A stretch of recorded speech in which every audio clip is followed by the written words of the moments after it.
ہر طرح کی تعریف اللہ تعالیٰ کے لیے ہے. ہم اسی کی حمد بیان کرتے ہیں, اسی کی تعریف کرتے ہیں جس نے مسجد اقصیٰ کے ارد گرد برکت عطا فرمائی. جو اس کی طاعت سے اعراض کرے اسے دور فرمایا. ہم اس پاک ذات کی حمد بیان کرتے ہیں ان نعمتوں پر جنہیں شمار نہیں کیا جا سکتا, اور ان نوازشوں پر جن کو نہ گنا جا سکتا اور جن کا استقصاء کیا جا سکتا ہے. رب العالمین کے لیے بغیر تھکے ہوئے بہت زیادہ حمد ہے. ہر وقت اور ہر گھڑی اس ذات کے لیے بہت زیادہ شکر ہے. اور میں گواہی دیتا ہوں کہ اللہ کے علاوہ کوئی معبود نہیں, وہ اکیلا ہے, اس کا کوئی شریک نہیں. وہ اپنے بندہ کو ایک ہی رات میں مسجد حرام سے مسجد اقصیٰ لے گیا. میں گواہی دیتا ہوں کہ ہمارے نبی و حبیب محمد اللہ کے بندے اور اس کے رسول ہیں. اللہ تعالیٰ کا درود و سلام اور برکتیں نازل ہوں ان پر, ان کے صحابہ کرام پر اور تابعین پر, اور جو قیامت کے دن تک حق کے ساتھ ان کی اتباع کریں ان پر. اما بعد, اے اللہ کے بندو, اللہ سے ڈرو جیسا کہ اس سے ڈرنے کا حق ہے. اس کے فرما بردار بندوں میں سے ہو جاؤ, اس کے نافرمان بندوں میں سے نہ ہو. تم محبت اور اس کی عظیم خوشخبریاں پاؤ گے. اللہ تعالیٰ نے فرمایا, اور جو لوگ ایمان لائے اور عمل نیک کیے اللہ ان کی محبت پیدا کر دے گا. ہم نے یہ تمہاری زبان میں آسان کیا ہے تاکہ تم اس سے پرہیزگاروں کو خوشخبری پہنچا دو. میں نے تقوی اور حمد کو نفع کے اعتبار سے سب سے بہتر تجارت دیکھا جب انسان بے جان ہو جاتا ہے اور جب اس کی قبر پر پتھر رکھے جاتے ہیں تو اس نے اپنی زندگی میں جو کچھ بنایا ہوتا ہے وہی اس کا ہوتا ہے. مسلمانوں, اسلام اپنے متبعین کو عمدہ خصلتوں اور عظیم عادتوں کی تربیت کرتا ہے. تاریخ کے حادثات اور زمانے کے واقعات کے مابین جو اپنی بصیرت کے ساتھ غور و فکر کرتا اور جائزہ لیتا ہے تو وہ اللہ کی بالغ حکمتوں میں سے ایک اہم حکمت سے واقف ہوگا. وہ چننے اور منتخب کرنے کی حکمت ہے. اللہ تعالیٰ نے فرشتوں میں جبریل کو منتخب کیا, انسانوں میں انبیاء و مرسلین کو منتخب کیا, اور ان میں سید الانبیاء محمد صلی اللہ علیہ وسلم کو منتخب کیا. ممالک اور خطوں میں سرزمین حرمین شریفین اور بیت المقدس کو منتخب فرمایا, جسے اللہ تعالیٰ نے بلندی اور شفافیت سے موصوف فرمایا.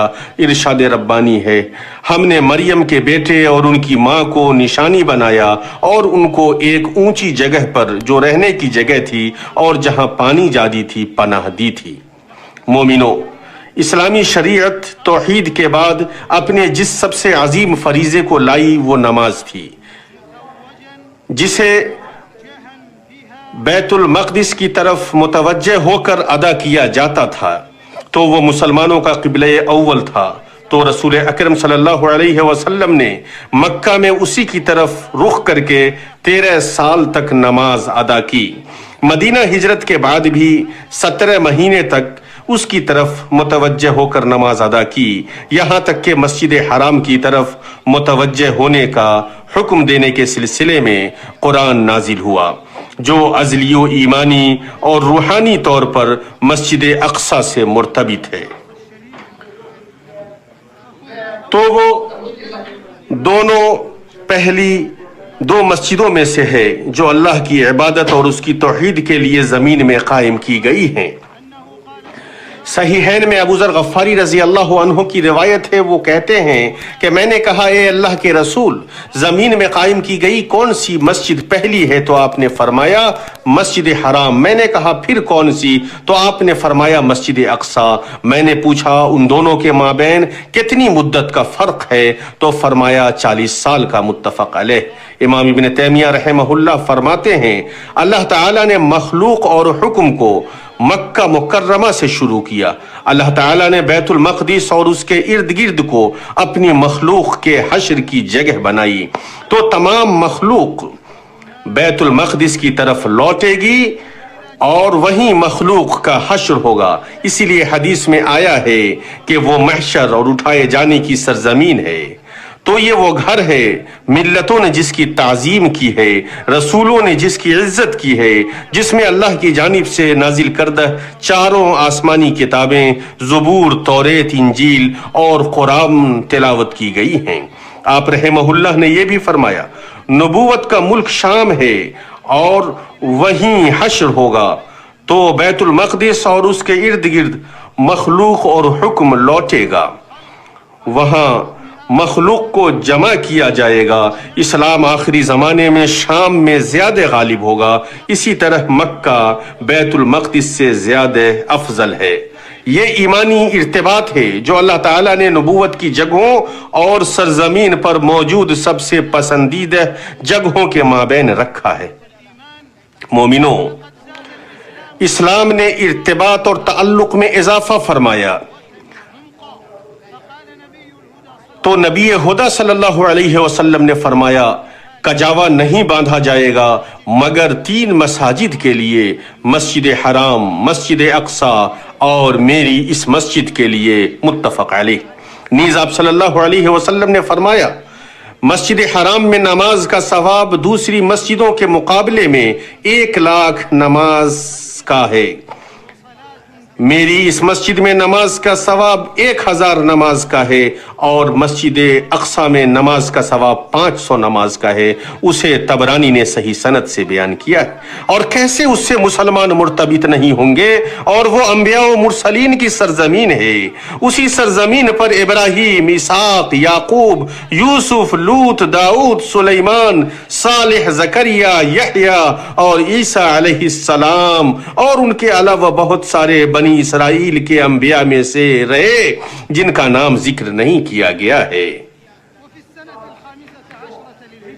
مسلمانوں، 15ویں صدی ہجری میں مسلمانوں نے بیت المقدس کو فتح کیا۔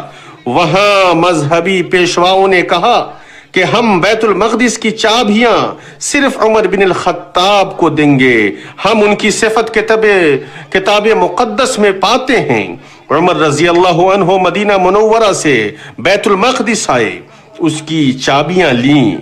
تاریخ نے نور کی روشنائی سے لکھا ہے کہ انہوں نے یہودیوں کے عبادت خانے، گرجا گھر، عبادت کی جگہ اور کسی عبادت کے گھر کو منہدم نہیں کیا، بلکہ لوگوں کے لیے ان کی عبادت کے مقامات کو چھوڑ دیا، اہل بلد کے لیے عہد و امان لکھ دیا اور اس پر گواہ بنے۔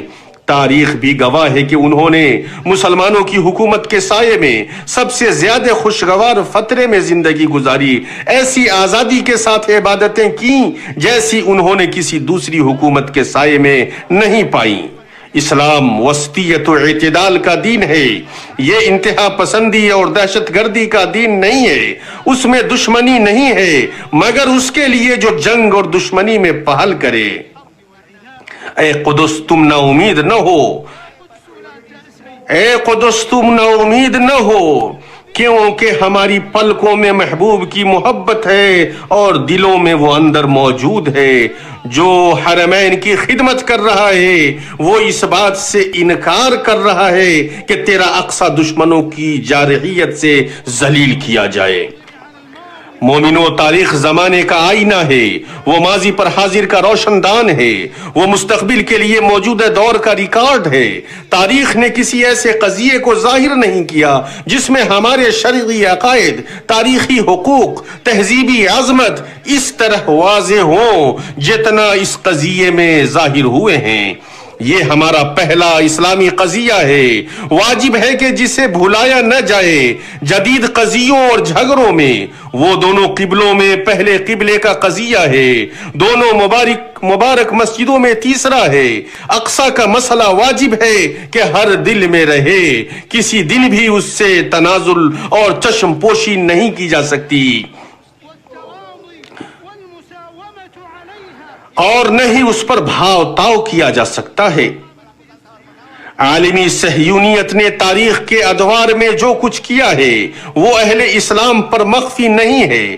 گزشتہ ہفتوں میں فلسطینی صحن نے جس چیز کا مشاہدہ کیا وہ آگ کی چنگاڑی بھڑکانے کے واضح دلائل میں سے ہے، اور وہ ہماری امت اور مقدسات کے لیے جو اپنے دلوں میں مخفی رکھتے ہیں وہ ایسا امر ہے جس پر آنکھ خون کے آنسو روتا ہے، اور ہمارے مقدسات میں سے کسی چیز پر قطعاً کوئی بھاؤ تاؤ نہیں ہو سکتا۔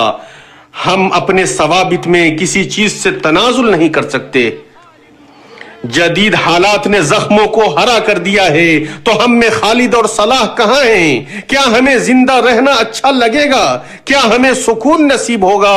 کیا ہمارے آنسو سوکھ پائیں گے اور ہمارے مقدسات کراہ رہے ہیں؟ ہمارا قدس آواز دے رہا ہے، ہمارا فلسطین مدد کے لیے پکار رہا ہے اور اقصی چیخ رہا ہے۔ میں نے کہا اے اقصی سلام، تو اس نے کہا کیا صلاح لوٹ آیا؟ اس نے کہا آنسو بہ رہا ہے، نیزے کی وار نے مجھے چھلنی کر دیا ہے، یہود کے ظلم نے مجھے چور کر دیا ہے اور یہ سرزمین مباح ہو گئی ہے۔ مسلمانوں، غیرت، جہاد، قربانی، فداکاری، شوکت اور عزت کی سرزمین، سینہ سپر مجاہد سرزمین، فلسطین کی سرحد پر ڈٹ کر مقابلہ کرنے والے ہمارے بھائی، ہم آپ کے لیے ایک ایسی جگہ سے آپ کو خطاب کر رہے ہیں جو سنگم کی حیثیت رکھتی ہے۔ اس اللہ کی قسم جس کے سوا کوئی معبود حقیقی نہیں، ہمیں شدید تکلیف ہے اور ہماری نیند اڑی ہوئی ہے کہ ہماری مسجد اقصی باغیوں، سرکشوں اور ظالموں کے ہاتھوں میں قید ہے۔ ہم جب بھی اقصی کو یاد کرتے ہیں، اللہ اس کے قید کو کھول کر اور جلد آزادی سے نگاہوں کو ٹھنڈک پہنچائے۔ اس کے ساتھ جو کچھ ہوا ہے اور جو کچھ ہو رہا ہے اس پر مارے حسرت و افسوس کے ہمارا دل شدید درد میں ہے۔ آپ کا مسئلہ ہمارا مسئلہ ہے، دشمن کے خلاف آپ کی مزاحمت ہمارے دلوں کی دھڑکن ہے، آپ کی مصیبت ہماری مصیبت ہے۔ مجاہدوں، صبر سے کام لیجئے، صبر سے کام لیجئے۔ آپ کے بابرکت جہاد نے معاصر تاریخ میں شرف و نصرت اور غلبے کے حروف سے سب سے انوکھی مثالیں قائم کی ہیں۔ آپ کیا ہی بابرکت لوگ ہیں اور کیا ہی بہادر ہیں آپ لوگ۔ آپ نے امت میں امیدیں لوٹائی ہیں، آپ نے اپنے کردار سے گفتار کی تصدیق کی ہے۔ جب آپ نے اللہ کے دین کی مدد کی ہے تو اللہ کی مدد کا یقین رکھیے۔ اللہ کی راہ میں اور سخاوت سے جانوں کی قربانی آپ کو مبارک ہو۔ دل کی اتھاہ گہرائیوں سے ہماری دعا ہے کہ آپ کے شہیدوں کو قبول کرے، آپ کے زخمیوں اور مریضوں کو جلد شفا دے۔ اللہ کی رحمت سے نا امید نہ ہوئیے، اللہ کے اذن سے مدد آنے ہی والی ہے۔ امت عمل، منہجیت اور اصول پسندی کے مرحلوں کی طرف امید بھری نگاہوں سے دیکھ رہی ہے، کیونکہ اب صرف الفاظ اور مثالیں کام نہیں دیں گی، اور امت کے احوال کی درستگی اور مصیبت سے اسے نکالنے کی ذمہ داری تمام مسلمانوں کی ہے کہ عقیدہ و علم اور عقل و حکمت میں مضبوط اقدامات سے کام لیا جائے تاکہ امت میں اللہ کا وہ وعدہ پورا ہو جو کبھی نہیں ٹوٹتا۔ اور ہمیں امید ہے کہ امت کی یہ مصائب گرمی کی بدلی ہے جو بہت جلد چھٹ جائے گی۔ غلبہ تو اسلام اور اہل اسلام ہی کے لیے مقدر ہے۔ مسلمانوں کو اس سے اپنی آنکھیں ٹھنڈی کرنی چاہیے۔ ہم تو صرف اللہ تعالیٰ سے ہی نصرت و تمکین کی دعا کرتے ہیں۔ اللہ تعالیٰ ہماری امت، ہمارے عقیدے، ہماری قیادت اور ہمارے مقدسات کی دشمنوں کی جال سے حفاظت فرمائے۔ وہ دعاؤں کا سننے والا اور امیدوں کا قبول کرنے والا ہے۔ اعوذ باللہ من الشیطان الرجیم۔ جو لوگ تم میں سے ایمان لائے اور نیک کام کرتے رہے ان سے اللہ کا وعدہ ہے کہ ان کو ملک کا حاکم بنا دے گا جیسا ان سے پہلے لوگوں کو حاکم بنایا تھا، اور اسے ان کے دین کو جسے اس نے ان کے لیے پسند کیا ہے مستحکم و پائیدار کر دے گا، اور خوف کے بعد انہیں امن بخشے گا۔ وہ میری عبادت کریں گے اور میرے ساتھ کسی چیز کو شریک نہ بنائیں گے، تو جو اس کے بعد کفر کرے گا تو ایسے لوگ بد کردار ہیں۔ میں اپنے لیے اور آپ سب کے لیے اللہ رب العالمین سے مغفرت طلب کرتا ہوں، اسی سے مغفرت طلب کرو، وہ بہت زیادہ معاف کرنے والا اور رحم کرنے والا ہے۔ ہر طرح کی تعریف اللہ تعالیٰ کے لیے ہے جو آسمان میں مقدس ہے، اور جس نے روئے زمین سے حرمین اور بہت مقدس کو اور بیت المقدس کو چنا۔ اور میں گواہی دیتا ہوں کہ اللہ کے سوا کوئی معبود برحق نہیں، وہ ایک ہے، اللہ کا کوئی شریک نہیں۔ اس نے ہمیں رسی کو مضبوطی سے تھامنے کا حکم دیا، اور میں گواہی دیتا ہوں کہ ہمارے نبی محمد اللہ کے بندے اور اس کے رسول ہیں۔ ہر طرح کی بدعت گمراہی ہے اور ہر بدعت گمراہی ہے۔ مسلمانوں، وہ ثابت شدہ امور جن میں کوئی اختلاف نہیں، حرمین شریفین والے ملک کی سیاست میں گہرائی تک پیوست معاملہ ہے کہ اب تک اللہ اس کی حفاظت کرے، مسجد اقصی کو اپنانے اور قول و عمل کے ذریعے اس کی نصرت و دفاع میں قائد کی حیثیت رکھتی ہے۔ یہ ملک اقصی اور بیت المقدس سے منسلک کسی معاملے میں کوئی دقیقہ فروغ گزاشت نہیں کرتا، اور یہ وہ ذمہ داری ہے جو اللہ نے اس ملک کے حکمرانوں کو حرمین شریفین کی خدمت اور امت اسلامیہ و عربیہ کے قضیوں کی نگرانی سے ملی ہے۔ اللہ کی تائید ان بڑی کوششوں سے ہوئی ہے جو خادم حرمین شریفین نے، اللہ انہیں توفیق و تائید سے نوازے۔ اللہ کے نبی صلی اللہ علیہ وسلم کے اسراء کی جگہ ارض مبارک میں مسلمانوں پر طول پکڑے ظلم کو ہٹانے کے لیے صرف کی، اور الحمدللہ ان کی کوششیں اس نقصان و ظلم کو ہٹانے میں روشن ترین کامیابی سے ہمکنار ہوئیں جس سے فلسطینی عوام دوچار تھے۔ ان کے خلاف دشمنانہ اعمال اور بے حرمتی رک گئی ہے۔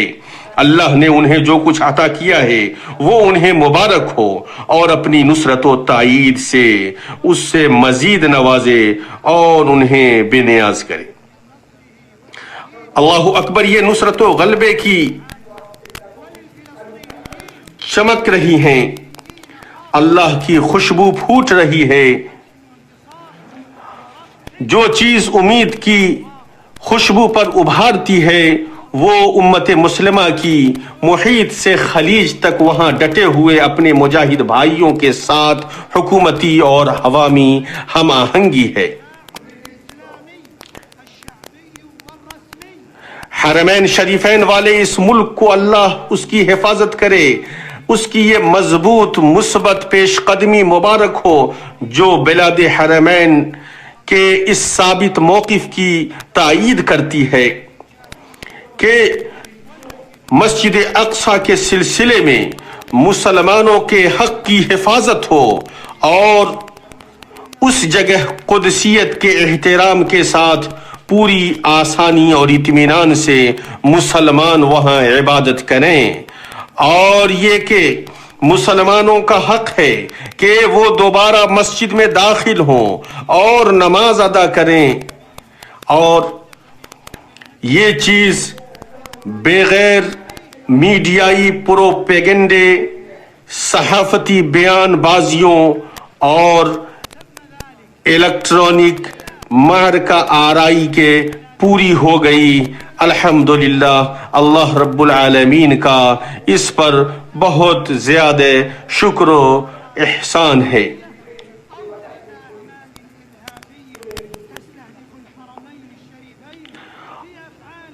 اور تمام مسلمانوں کو دعوت دی جاتی ہے کہ وہ اس نازک ترین وقت میں مسجد اقصی کی حفاظت میں رات دن لگے ہوئے بھائیوں کی تائید کریں۔ تمام مسلمان اور مومن بھائی بھائی ہیں۔ اللہ کی رسی کو مضبوطی سے پکڑے رہو اور مختلف نہ ہو جاؤ،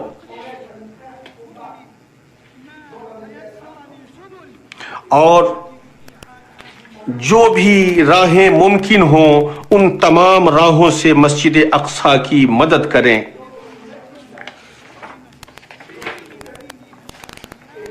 وہ ہمارا قبلہ اول ہے اور اس مذہب کا قبلہ اول ہے جس پر دین کا خاتمہ ہوا۔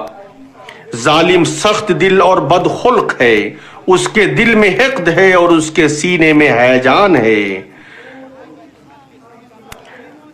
اقصا چپو راست دیکھ رہا ہے، اس کی نگاہوں میں تکلیف ہے اور اس کے صحنوں میں غصہ ہے۔ اے قدس صبر کرو، تجھے غلبہ ملنے والا ہے۔ اے محبوب ملک ڈاکو بزدل ہے۔ اللہ تعالیٰ کوششوں میں برکت عطا فرمائے، بلند امیدوں اور مقاصد کو پورا فرمائے۔ اللہ تعالیٰ آپ سب پر رحم فرمائے۔ درود و سلام بھیجو نبی مصطفیٰ اور رسول مجتبیٰ پر، جیسا کہ اس سلسلے میں تمہارے رب جل وعلا نے حکم دیا ہے۔ اللہ تعالیٰ نے فرمایا اللہ اور اس کے فرشتے پیغمبر پر درود بھیجتے ہیں، مومنو تم بھی ان پر درود بھیجو اور سلام بھیجتے رہا کرو۔ نیز اللہ کے رسول صلی اللہ علیہ وسلم نے فرمایا جو مجھ پر 1 مرتبہ درود بھیجتا ہے اللہ تعالیٰ اس پر 10 مرتبہ درود بھیجتے ہیں۔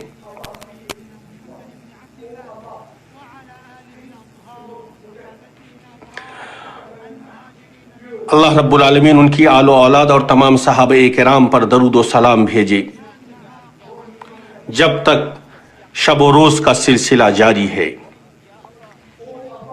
اللہ رب العالمین ہمیں توحید کی توفیق عطا فرما اور اس پر قائم رکھ، اور شرک سے بچا اور اسے محفوظ رکھ۔ اے اللہ ہمارے ملکوں میں ہمیں محفوظ رکھ۔ اے اللہ ہمارے سربراہان مملکت کو ان تمام چیزوں کی توفیق عطا فرما جس میں بندوں کی اور ملک کی بھلائی ہے، اور انہیں نیکی اور توفیق کی توفیق عطا فرما۔ اے اللہ انہیں ان تمام چیزوں کی توفیق عطا فرما جس میں بھلائی ہے۔ اے اللہ خادم حرمین شریفین کے نائب کو ان تمام چیزوں کی توفیق عطا فرما جس میں ملک کی اور بندوں کی بھلائی ہے۔ اے اللہ ہر جگہ مجاہدوں کی مدد فرما۔ اے اللہ فلسطین میں ان کی مدد فرما۔ اے اللہ مسجد اقصی کو یہودیوں کے چنگل سے آزاد فرما دے جو قبضہ کیے ہوئے۔ اے اللہ انہیں بلند و بالا بنا دے۔ اے اللہ مرنے سے پہلے ہمیں اس میں نماز کی توفیق عطا فرما جیسا کہ تو نے ہمیں مسجد حرام میں جمع کیا اور نماز کی توفیق عطا فرمائی۔ اے اللہ یہود صہیونیوں کی سخت گرفت فرما۔ اے اللہ ان کے اتحاد کو پارا پارا کر دے، انہیں منتشر فرما دے اور تمام مسلمانوں کی مدد فرما۔ اے اللہ ہمارے بھائی فلسطین میں مظلوم ہیں، تو ان کی مدد فرما۔ اے مومنوں کے نجات دینے والے، اے اللہ کمزوروں کی مدد کرنے والے، اے اللہ ملک شام کی مدد فرما، یمن کی مدد فرما اور اراکان میں مسلمانوں کی مدد فرما۔ اے صاحب جلال و اکرام، اے اللہ ہمارے لشکروں کی مدد فرما جو ہماری سرحدوں اور حدود پر تعینات ہیں۔ اے اللہ ان کی نگرانی فرما، ان کی حمایت فرما۔ اے اللہ ان کے شہیدوں کو قبول فرما، ان کے مریضوں کو شفا یاب فرما اور انہیں کامیاب اور فتح یاب ہو کر کے واپس ہمارے بیچ پہنچا۔ اے اللہ ہمیں دنیا میں بھی بھلائی عطا فرما، آخرت میں بھی بھلائی عطا فرما اور جہنم کی عذاب سے بچا۔ تیری ذات پاک ہے ان تمام چیزوں سے جو وہ بیان کرتے ہیں، اور ہر طرح کی تعریف اللہ رب العالمین کے لیے ہے۔